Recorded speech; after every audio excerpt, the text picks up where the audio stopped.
Welcome back to the weekly edit. This week I'm back in Photomator, which is a program similar to Lightroom. Its sister program, Pixelmator, is more similar to Photoshop, so it's a pixel-based editor. Photomator is more like Lightroom in the sense that it can do bulk photo editing and manage a fair amount of images. They also have recently added new things like being able to filter images based on star ratings, flags, etc. And they do have quite an exciting roadmap actually. One of the things just to keep in mind is that they have recently, along with Pixelmator, been acquired by Apple.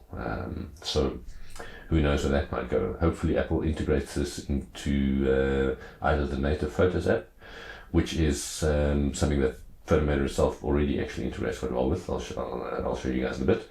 Now, yeah, if you remember back in the day, Apple had a program called Aperture, which was really an amazing native photo editor, which they sort of sunsetted. They basically stopped it. Sorry, stop being trying to be fancy with my words here. Which is why Photomator essentially is becoming or has become so popular in a very short period of time. So yeah, let's jump into Photomator and we'll get editing. Okay, so here you can see the Photomator interface open. Now I'll jump straight off and just giving you guys a quick overview once again of the layout here. So along the left hand side here you have all folders that you have imported into Photomator. So this doesn't, you can't natively browse the Finder or the file system on Mac. You actually have to import the folder just by adding it to or pointing Photomator to it, and below that you can see the filter possibilities based on star rating, flag status, whether it's flagged as a pick or rejected. And what I mentioned just before we jumped into the program here was Photomator natively integrates with the Apple Photos app. Just before I carry on there actually, so originally Photomator could only edit images that you had imported into Apple Photos, which was great on the one hand, because it meant you could edit your images on your phone, on your desktop, like I am here, or on your iPad, and the edits synced across all devices. The downside is that you had to have the images imported into Apple Photos. So if you're shooting, if you're a photographer who shoots a lot of RAW, that means your iCloud storage is gonna hit its limits pretty soon. And not too long ago, Photomator opened up or added the possibility to edit files on a local or an external hard drive. So now you have the two options, which is one of the major things, or which is one of the things that makes it a major draw card for photographers like myself who shoot a lot of images and have them stored on external hard drives, not in Apple Photos. Okay, so here I have the image. Actually, I know there are three, but so it's actually one image. I just made three copies because we're going to edit one I'm going to leave in its original state, one we're going to do the color edit, and one we're going to do the black and white edit. Now, this image was captured while on ski tour on the little mountain behind our house, and it was captured with a Canon PowerShot G16, which is a little point and shoot camera, funnily enough. So, yeah, a little camera confession there. It really, yeah, I mean, I think, let me do that again before we jump into that. So I think, camera-wise, what a lot of people forget is that a camera is just a tool to realize your vision, to photograph something that you want to people to see and to inspire either yourself or them. Whether it's a Nikon Z9 or a Panasonic Micro Four Thirds camera, or in this case a Canon PowerShot point and shoot camera. It's just about using the right tool to realize your vision. So yeah, Canon PowerShot G16 point and shoot. It was captured here in the Swiss Alps, in the valley behind our house, or on the mountain behind our house, looking towards the mountain behind that as we were ski touring or skinning up the upwards. Yeah, and in Photomator, all you need to do or before I double click on that actually, so at the top here you can choose photos, which will be Apple Photos, or files, and then once you've chosen files, you can import by, you can go up to file and then say import, and then it'll bring up a dialog where you can point it to the relevant folder, and then what the images will be open here in the file browser. Okay, so let's head into the color edit. So all you need to do here is double click on an image and it will enlarge it. And then at the top right here, you have the AI edit, machine learning edit. You have healing or repair tool, and you have cloning, crop as well. And then on the right here, just before you get the done button, over here you have some different options as well. I'll just bring that in a little bit. Here you have some different options: match color, super resolution, denoise, etc. But we're not going to worry about that right now. What we are going to do is click on this edit here, or color adjustments, color editing, and that will open up the editing panel within Photomator. Now, one nice thing about Photomator is it actually has layers, so it's quite powerful in that sense. Now, my vision for this edit is basically like a lot of my landscape images. This is to enhance the aspects that were there. It was shot in RAW, so it's obviously going to be quite flat, and I want to enhance the atmosphere, bring out some details, adjust the color balance, and highlight the natural beauty of the scene. So, with all that talking out of the way, let's finally get to what we're actually all here for, which is the edit. So the compositionally here, what stood out for me was this little mountain hut here, juxtaposed with this big mountain behind it, and just sort of this so you have the mountain peak and the little hut here, and that just draws the eye back and forth through the frame, and you have the broad ridge line on the bottom here that becomes more defined as you head up, and that leads eye also up to the mountain top, and then either out the image and then re-entering at the bottom, or going back and forth. So visually, visually for me it just made sense to photograph it like that, and it's a beautiful winter scene. So for me, I want to definitely brighten this up and warm it up a little bit in terms of white balance or color temperature, but I'm going to leave the raw layer as is. And I am going to add, so let's bring that in. This is some reason I'm going to add a adjustments layer. And now I'll just demonstrate that quickly. Now if you make an adjustment, I still have the raw layer underneath, so I can easily backtrack, or it's just editing in a bit of a more non-destructive way. So let's zero that out. And I don't know if you've noticed, but one very nice thing here is the responsiveness of Photomator. It's really fast and responsive. So definitely want to warm this up a little bit to about there. And each little, you can AI edit or machine learn edit the whole image, or you can machine learn or AI edit each individual little you have to do that, and then you can not clarity. You can, all here where the machine learning is, you can actually do some AI editing. So color temperature wise, I think I want to add a bit of magenta there as well, and then we have a quick look at the before after, maybe a little bit more warmth there. I'm looking at the highlights here on the mountain peak. It's becoming a bit more neutral on those whites. See, before it was very blue. Okay, that looks good actually. And then in terms of basic edits, just trying to see what I would like to do here. So definitely brighten it up, like I mentioned. Exposure I'm not going to use too much, just a tad, because it's quite aggressive and global, obviously. Highlights, I might actually take them up. Let's take them up too far, see what happens. I'm keeping an eye on the histogram here. So highlights I'm actually going to take up, not down. Up a little bit. Shadows, take up a tad.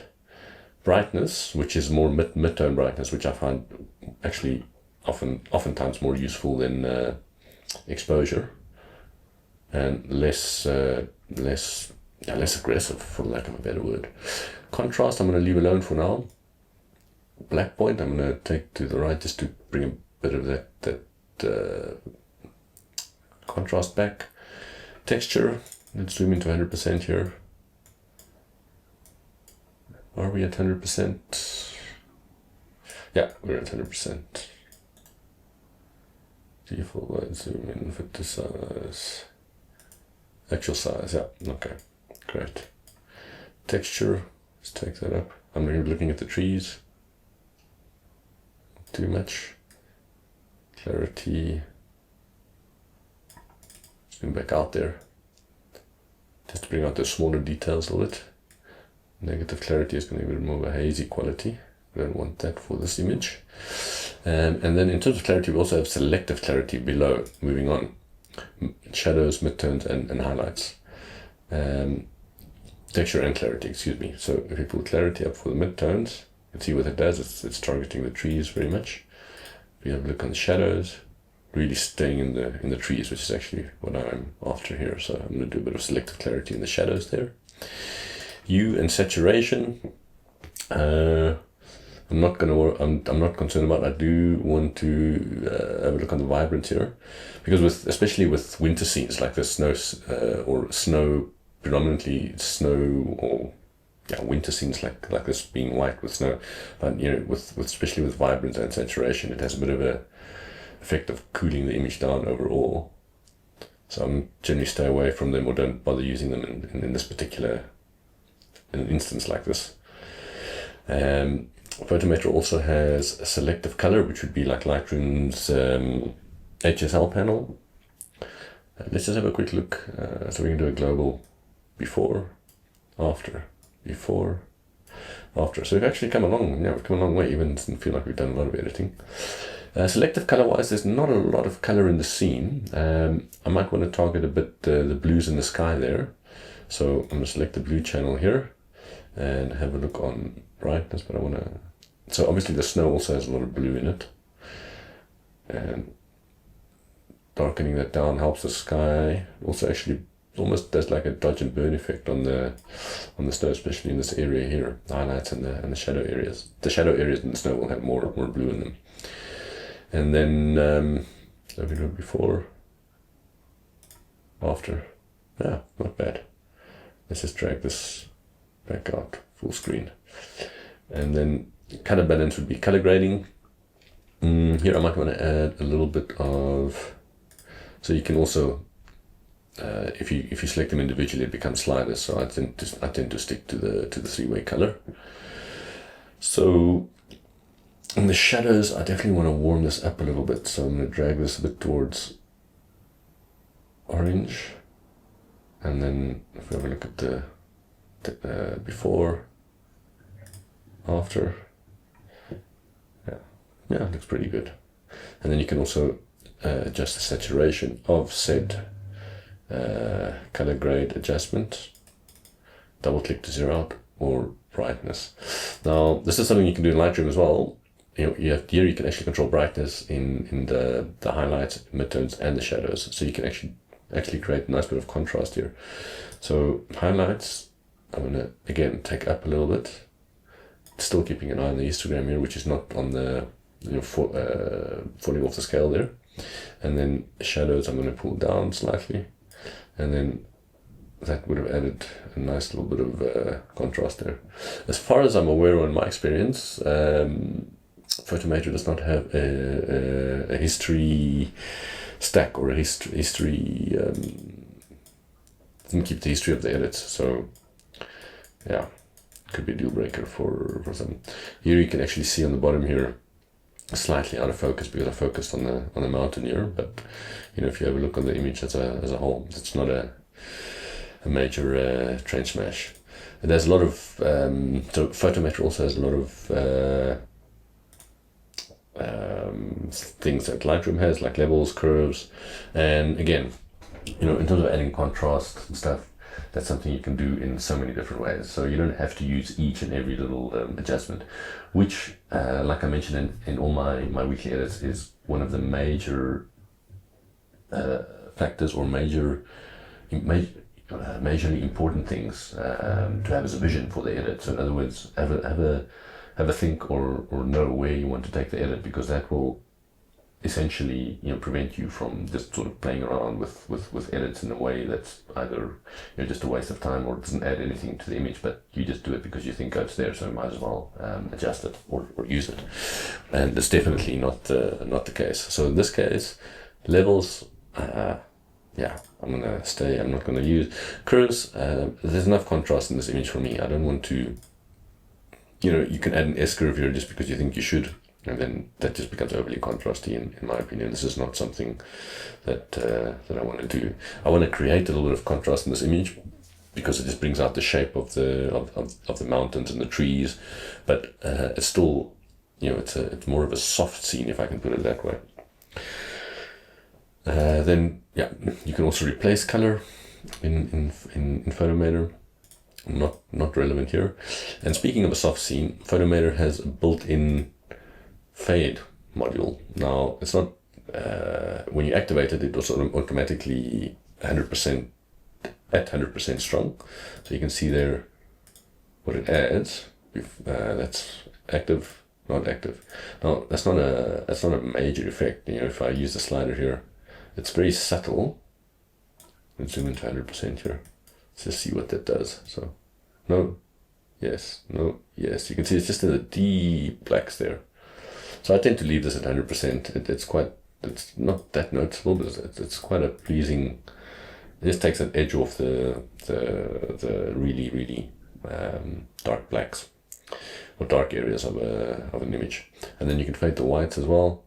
Now, yeah, this really doesn't seem to have a big effect in this image. Then it's got a dedicated black and white module.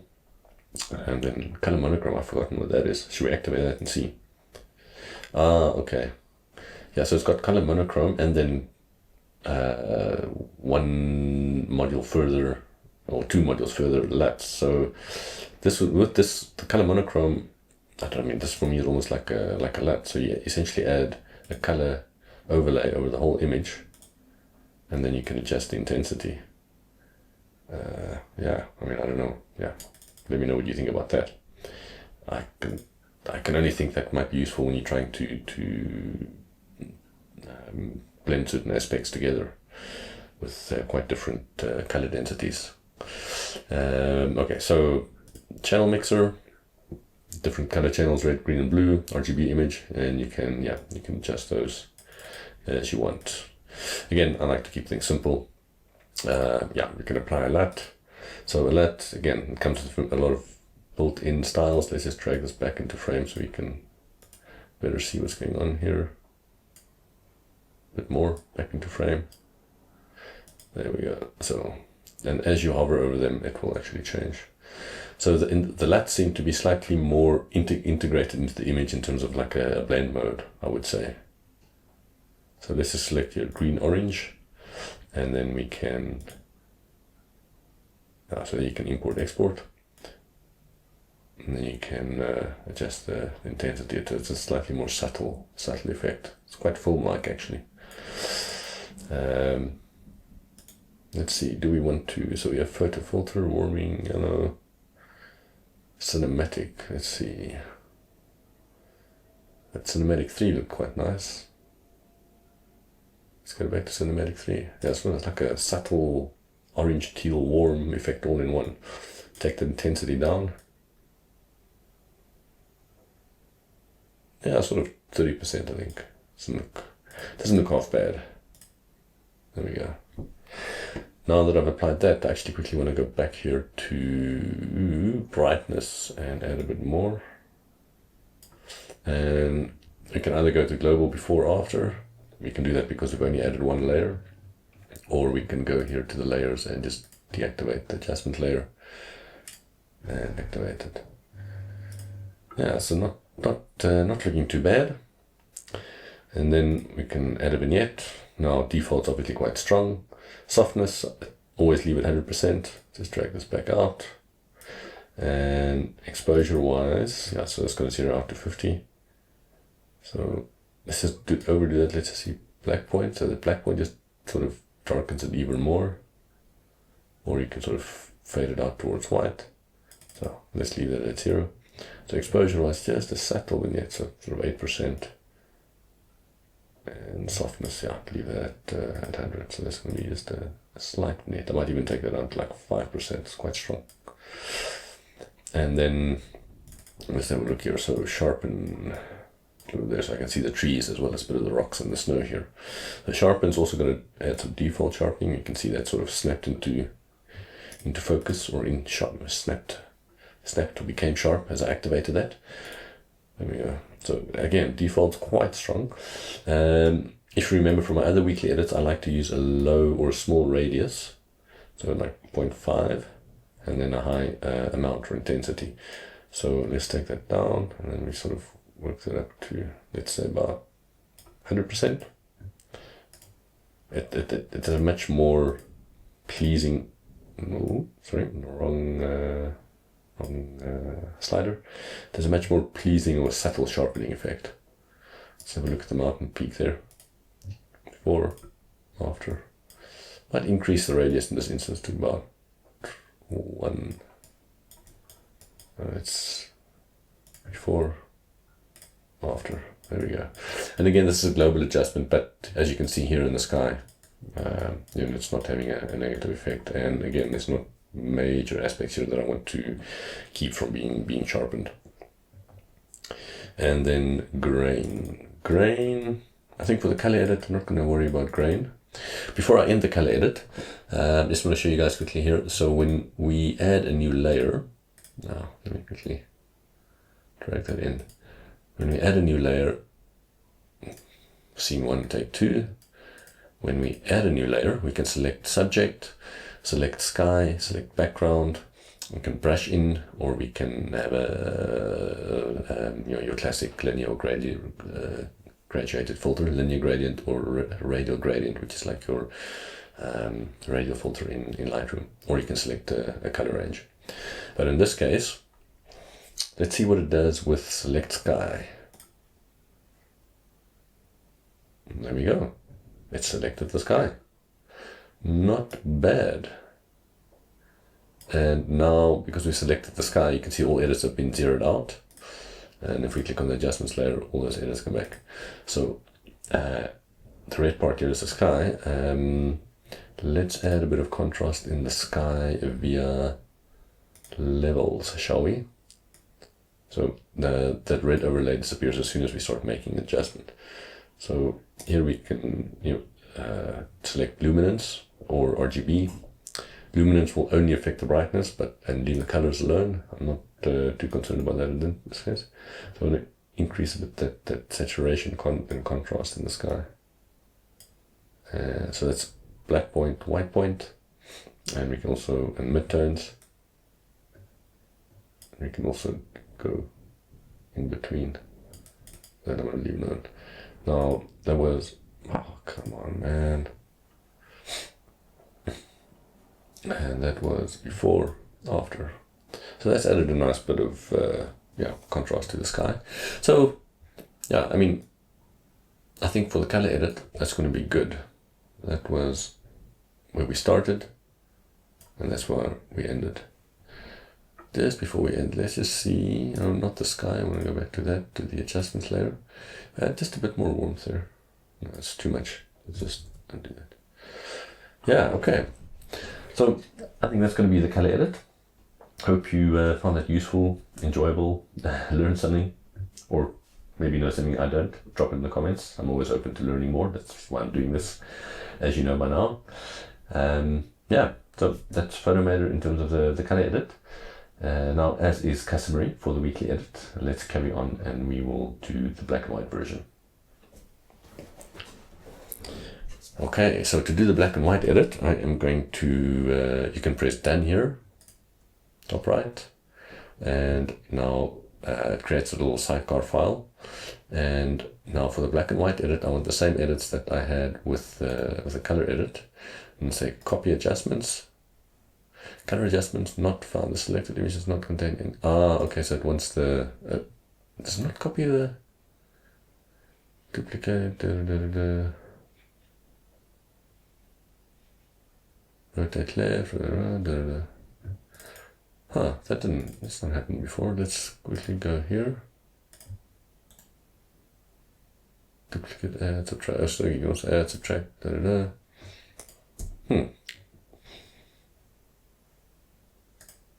Image, edit,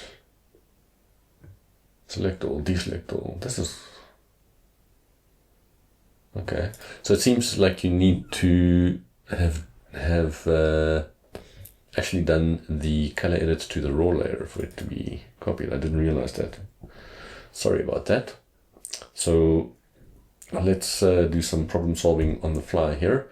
So let's just duplicate the image in that sense. Yeah, okay, fine.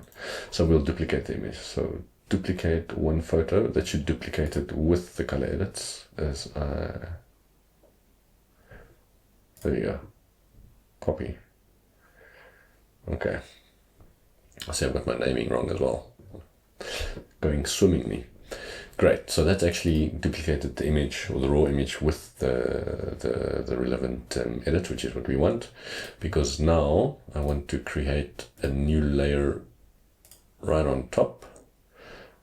Adjustments. And I am going to use the built-in black and white module in Photomator. Now, before I do the black and white edit, let me just give you a quick explanation of why I'm doing that via the black and white module. In all the editing I've done in the last file with the weekly edit, in my experience, the built-in black and white module or black and white conversion option within these different softwares is often the most powerful way to convert to black and white, and two, it just saves me so much time. Because the other option or the other method that I use, as you may be aware, is to desaturate the image either with the saturation slider or via the HSL panel. So desaturate each color channel so that the image becomes essentially sort of a more of a flat black and white, and then create contrast either with the curve, with the tone curve, or black and white points, or in this case levels, which Photomator also has.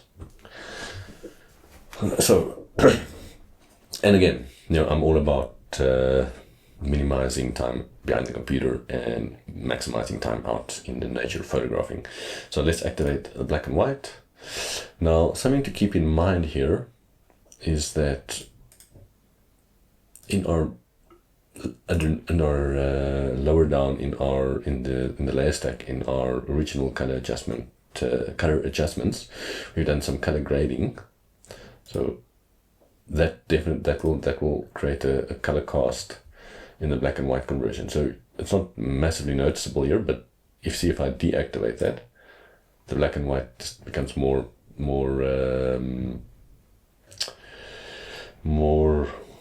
black and white. The whites are white and the blacks are black. If that makes sense, for lack of a better explanation. Sorry, I'm doing some bit later in the evening already, and I'm struggling for words. Anyway, so this always keep that in mind when you do convert to black and white in any editing program. It also changes based on the editing software. Have I done any other color? Yes, I added. What was it? Help me out here. A LUT. So the LUT will also have an effect that you could definitely see. So let me reactivate that. There we go. Those are the real black and white tones I'm looking for there. Real whites, real blacks. No color cast or color tone, color tint. Sorry. Let's quickly run through this here. I think that's going to be that. Okay, great. So now we head back up to our black and white layer here. We have converted to black and white, and you can play around with the color channels here. Green, a bit more of an effect on the sky. You can see there as I rocket back and forth. Quite like that. Blue. Again, here you can see the sky as well as the more shadowy areas in the snow. Has more blue in it. So when I take that to the left, you can see that areas, and it's actually, it's creating a nice bit of dimension, depth in that landscape, as well as obstructing the sky. So I'm definitely going to keep it like that. Red, I don't think there's a lot of red. A little bit in the sky there. Okay, my bad. Opposite to blue. Now, intensity is like a opacity slider. So if we take that back, that has the global effect on the black and white little module there, so we get back to the color edit. So I'm going to leave that alone. But we've created a nice bit of contrast via the different color channels here. Now let's build on that by heading back up here. And quite often when you convert to black and white via the black and white module or conversion option within a program, the saturation slider will have an effect on the image as well, as you can see here. So by decreasing the saturation, it's actually removing a lot of that contrast we built up. And by increasing the saturation, it's actually adding more of that contrast and, as a consequence, depth to the image. Now let's just deactivate that, reactivate that, and that's most likely just because the underlying color values are still there. So even though we can't physically see them, they're still having an effect on the image, and that's quite nice actually. I'm not gonna lie. As this edit, yeah, it's over 30 minutes once again. I hope you guys are enjoying this as much as I am. I'm learning a lot, and I'm definitely starting to like the black and white edit, I can tell you that much. Now, in terms of contrast, I think that's about good. You know, we could go back down here to the tone curve quickly. We just want to affect the luminance in this case, and I'm gonna add a slight lift the black point there, and then I'm going to actually do that classic S curve, but very slightly. And this just added that little bit of brightness in the more highlight areas that I was looking for, and I want a little bit more. So I'm going to head back here and increase the highlights and the brightness, perhaps. Actually not. No. I'm just gonna do the global contrast slider here. And that's a very nice looking black and white image there. Okay, the last thing I want to do, as with a lot of my black and white images, as I just zoom into 100% and pan through the image here, is I want to add a bit of grain. So, well, you can see there with some mini small snow slides there. Okay, so grain. So let's activate the grain, and immediately that is ridiculously strong. So I want to take down the size here for sure to about 15, and then I'm going to play with intensity. So let's take it all the way off. So now that intensity is at 0, you can see your image is beautifully noise free. I think if you have a look down in the description in terms of what this image was shot at, I think it was ISO 100 or something, and focal length of about 23 millimeters, which for the Canon PowerShot G16 is about the equivalent of 120, I think, in full frame. So, but it's almost too perfect, even it's a tiny little sensor. So let's take that grain up to about 15, 20, play around with the size. So the one thing about Photomator is it's got grain, but it's very limited in the adaptability or the adjustability. You know, like whereas in other programs you would be able to select, you know, different types of grain, film stocks, size, roughness, and intensity. But like that, I think it looks pretty good. Take the intensity down slightly, maybe. That's before, after that classic black and white grain there. Okay, I'm quite liking that actually. And if we wanted to, before I end this edit, quickly add a radial gradient, and we can pull this out, and I just want to stick to the rotated there to about there. I want to just brighten up this middle part of the image on the mountain, and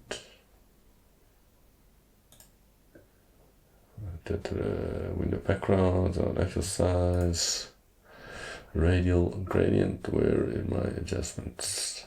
Okay.